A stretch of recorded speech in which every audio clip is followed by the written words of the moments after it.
talking to you.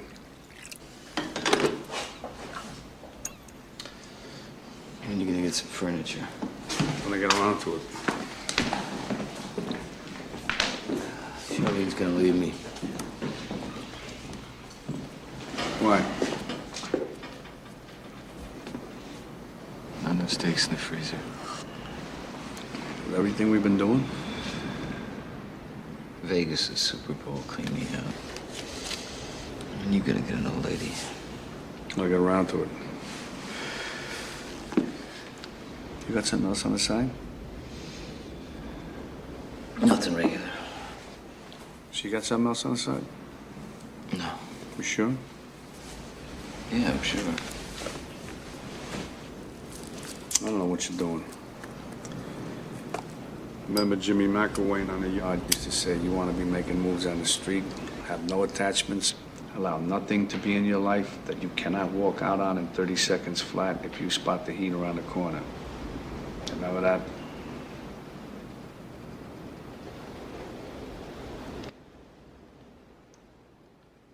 For me, the sun rises and sets with her, man. Heat is often regarded in a temperature sense. However, for this week's film, it means so much more. It indicates pressure, pressure within personal relationships, internal pressure, the pressure of law enforcement closing in, and so much more. Directed by visual master Michael Mann and released in 1995, Heat stars a landmark combination of Al Pacino and Robert De Niro, a first time they would appear in the same scene in a film. Godfather Part 2, they were both in it, but they never shared a scene. In this film, they are on opposite sides of the law. Pacino as Police Lieutenant Vincent Hanna, who is hunting professional thief Neil McCauley, played by De Niro, and his crew while investigating a rash of murders in Los Angeles. Rounding out the Who's Who ensemble is Tom Sizemore, Val Kilmer, Ashley Judd, Ted Levine, Amy Brennan, and a young Natalie Portman. In our introductory clip, we heard Macaulay talking to associate Chris Sherless, played by Kilmer, about marital issues he is having and being able to walk away at a moment's notice. Relationships are very important in this film. In our next two clips, we see these relationships on display. First, we hear Hannah talking with his third wife about where she ranks in his world. And the cold and callous Macaulay finally opening up to a newfound girlfriend, Edie, played by Brennan.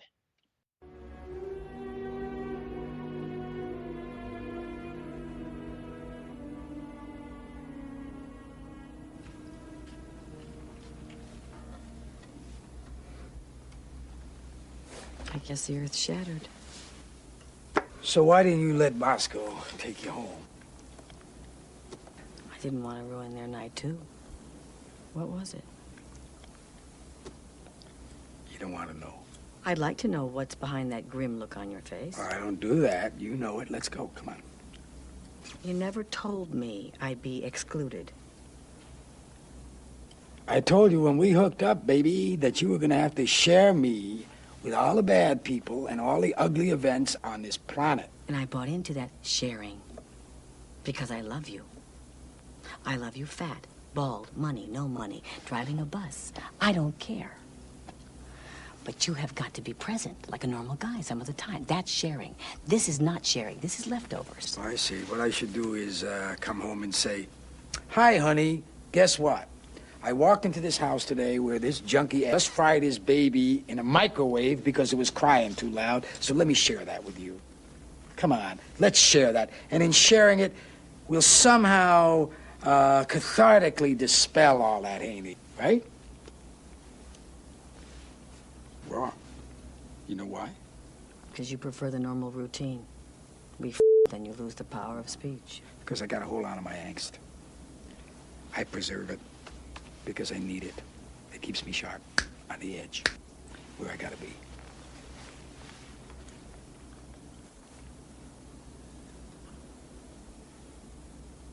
You don't live with me. You live among the remains of dead people. You sift through the detritus. You read the terrain.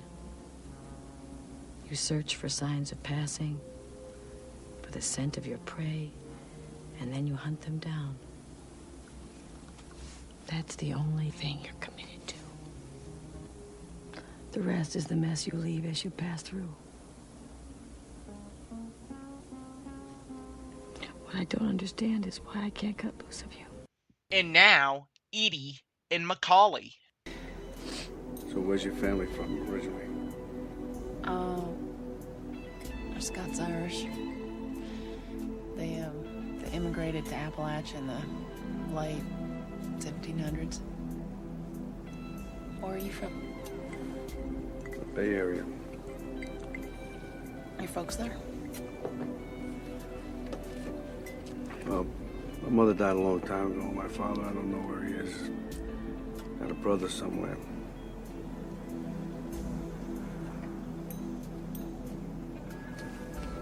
You have a tight family, I can tell. Yeah, Right? you're right.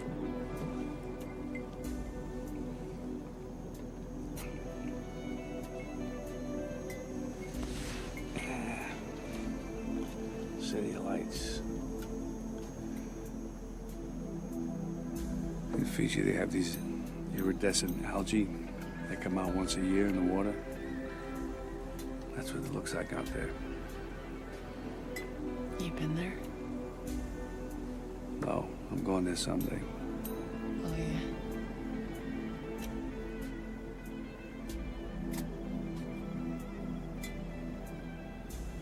You travel a lot? Yeah. Traveling makes you lonely?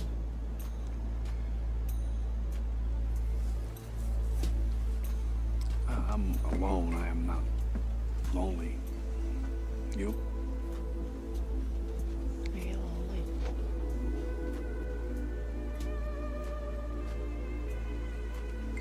As important as the relationship aspect is in this film, the cat and mouse game between Macaulay and Hannah is the main draw. Hannah is this fiery, passionate individual, and Macaulay is cold, calculating, and distant. Throughout the film, they each get one up on each other, leading to the climactic showdown to end the film.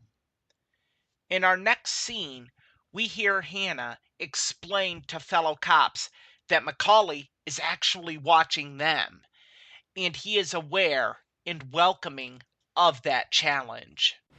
They were looking back in this direction. A container facility or cartage theft, too visible. Too low ball for them. Next door is an oil refinery. Over there's a scrapyard. Refinery only pays by check. No cash around. Same for the scrapyard.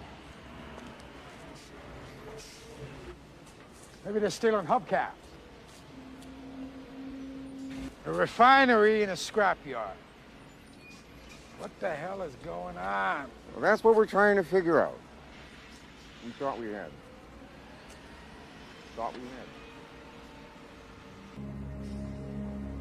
I got an idea of what they're looking at. You want to know what they're looking at? What?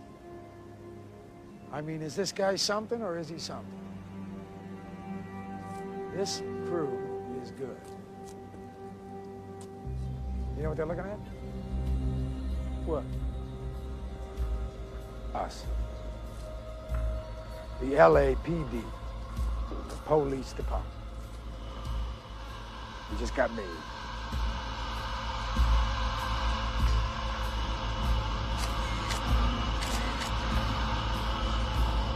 Yeah!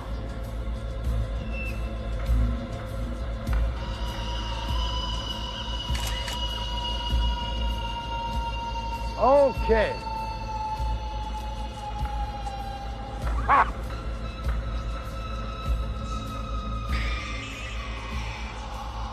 When this film was released, the draw was Pacino and De Niro being on screen together. This was a highly anticipated collaboration, and it certainly does not disappoint. Both display what makes them two of the greatest actors of all time, and our last clip is a prime example of this. Macaulay and Hannah meet face to face in a diner and have a discussion where they talk about life, mistakes they have made, and their views on the world. We hear that despite being on opposite sides of the law and the differences that that presents, they might not be that different after all. 7 years in Folsom. In the hole for 3. McNeil before that. McNeil is tough as they say. You looking to become a penologist? You looking to go back? You know, I chase down some crews, guys just looking up, get busted back. That you? You must have worked some crews. I worked all kinds. You see me doing thrill-seeker liquor store holdups with a Born to Lose tattoo on my chest? No, I do not. Right. I am never going back.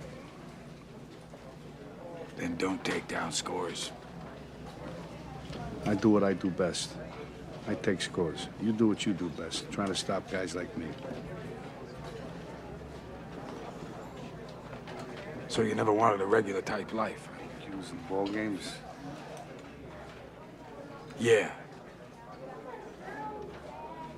This regular type life, that your life? My life? No, my life. No, my life's a disaster zone. I got a stepdaughter because her real father's this large type asshole. I got a wife. We're passing each other on the downslope of a marriage, my third. Because I spend all my time chasing guys like you around the block. That's my life.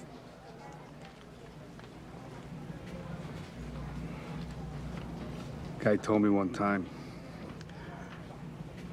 don't let yourself get attached to anything you are not willing to walk out on in 30 seconds flat if you feel the heat around the corner. Now, if you're on me and you gotta move when I move, how do you expect to keep a marriage? Well, that's an interesting point. What are you, a monk? I have a woman. What do you tell her? I tell her I'm a salesman.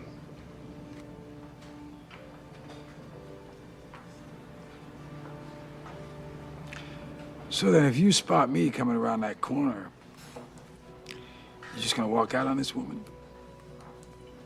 Not say goodbye? That's the discipline. That's pretty vacant. No? Yeah, it is what it is. It's that or we both better go do something else, pal. I don't know how to do anything else. Neither do I. I don't much want to either. Neither do I.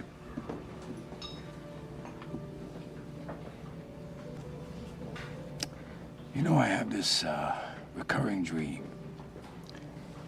I'm sitting at this big banquet table, and all the victims of all the murders I ever worked are sitting at this table, and they're staring at me with these black eyeballs because they got 8-ball hemorrhages from the head wounds. And there they are, these big balloon people, because I found them 2 weeks after they'd been under the bed. The neighbors reported the smell. And there they are, all of them just sitting there. What do they say? Nothing. No talk? Just, they don't have anything to say. See, we just look at each other. They look at me. And that's it. That's the dream. I have one where I'm drowning. And I gotta wake myself up and start breathing or I'll die in my sleep. You know what that's about? Yeah, having enough time. Enough time? to do what you want to do. That's right. You doing it now? Not yet.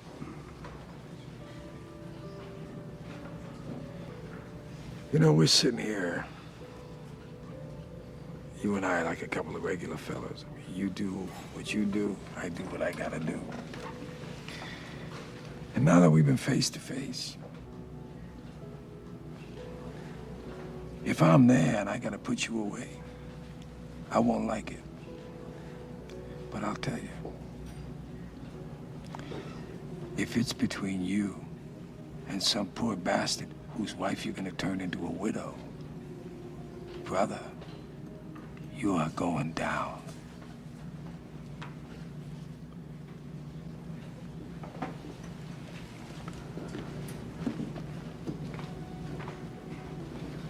There's a flip side to that coin.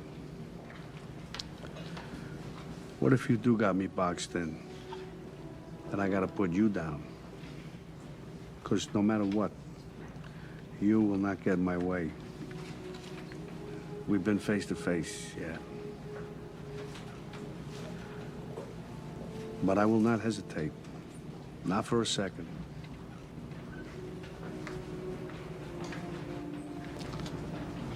Maybe that's the way it'll be. Or, who knows? Well, maybe we'll never see each other again. This film is an exhibition on what makes Michael Mann a visual storytelling master. It has bright, vibrant scenery with flawed characters that we are drawn to. Couple this with the performances, and then once in a lifetime combination of De Niro and Pacino on screen. You have a film that truly checks every box for what a film fan could want. Despite its over 3-hour runtime, Heat is certainly worth a viewing and will keep you watching and wanting more. Join me next week when we will look at the most well-known teen drama of all time, John Hughes' The Breakfast Club. For WMNH and Matt Connarton Unleashed, this has been a classic film review with Erich Pilcher.